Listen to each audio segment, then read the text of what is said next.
നിങ്ങൾ beer bottle ശ്രദ്ധിച്ചിട്ടുണ്ടാവും. ഒട്ടുമിക്ക എല്ലാ ബോട്ടിൽസും ഒന്നല്ലെങ്കിൽ ബ്രൗൺ കളർ അല്ലെങ്കിൽ ഗ്രീൻ കളർ. ഈ രണ്ട് കളേഴ്സാണ് കൂടുതലും ബിയർ ബോട്ടിൽസ് അവൈലബിൾ ആയിട്ടുള്ളത്. അതിൻ്റെ കാരണം എന്താണ്? ഈ ബിയറിൻ്റെ ഫെർമെൻറ്റേഷൻ ടൈമിൽ അത് ഉണ്ടാക്കാൻ ഉപയോഗിക്കുന്ന ഹോപ്സ് എന്ന് പറഞ്ഞൊരു ഹേർബ് ഉണ്ട്. ഒരു ഫ്രഷ്നെസ് കീപ്പ് ചെയ്യാൻ വേണ്ടിയാണ് ഈ ഒരുപാട് ഹോപ്സ് യൂസ് ചെയ്യുന്നത്. എന്നിട്ട് നമ്മൾ ബോട്ടിലേക്ക് ആക്കി കഴിയുമ്പോൾ ഇത് ഡയറക്റ്റ് സൺലൈറ്റ് ഹിറ്റ് ചെയ്ത് കഴിഞ്ഞാൽ ഇതിൽ കെമിക്കൽ റിയാക്ഷൻ സംഭവിക്കുന്നു.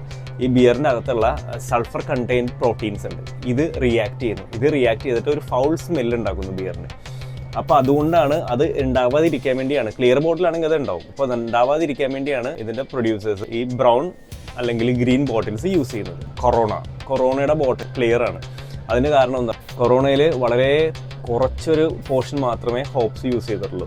അവരുടെ ട്രാൻസ്പോർട്ടേഷൻ എല്ലാം അവർ ഫുൾ പാക്ഡ് ആയിട്ട് സേഫ് ആയിട്ടാണ് ബോക്സും കാര്യങ്ങളെല്ലാം വരുന്നത്. ഡയറക്റ്റ് സൺലൈറ്റ് ഹിറ്റ് ചെയ്യാൻ പാടില്ലാത്ത രീതിയിലാണ് അവർ അതിൻ്റെ പാക്കിങ് ചെയ്യുന്നത്. ബ്രൗൺ ഗ്ലാസിൻ്റെ ഒരു പ്രത്യേകത എന്ന് പറഞ്ഞു കഴിഞ്ഞാൽ യു വി റേസ് ഒട്ടും തന്നെ അകത്തേക്ക് അടിച്ച് ബിയറിൻ്റെ ആ ഒരു ടെക്സ്ചറും ആ ഒരു ടേസ്റ്റും ഒന്നും മാറില്ല. പക്ഷേ ഗ്രീൻ ബോട്ടിലിൻ്റെ കഥ അങ്ങനെയാണ്. ഗ്രീൻ ബോട്ടിൽ അത്രയ്ക്കൊരു സേഫ് ആയിട്ടുള്ള ഒരു കാര്യമല്ല.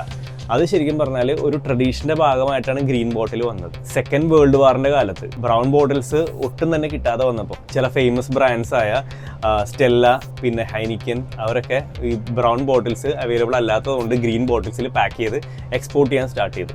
അപ്പോൾ അങ്ങനെ ആ ഒരു എക്സ്പോർട്ടിങ് സ്റ്റാർട്ട് ചെയ്ത് കഴിഞ്ഞപ്പോൾ തന്നെ ബാക്കിയുള്ള കൺട്രീസ് എന്താ വിചാരിച്ചത്? ഇതൊരു പ്രീമിയം ബ്രാൻഡാണ്, ഒരു പ്രീമിയം ബ്രാൻഡിൻ്റെ പാക്കിംഗ് ആയിട്ട് അതങ്ങോട്ട് കണക്ക് കൂട്ടി. അപ്പോൾ അങ്ങനെയാണ് ഗ്രീൻ ബോട്ടിൽസ് വന്നത്. ഷാഫനാവും.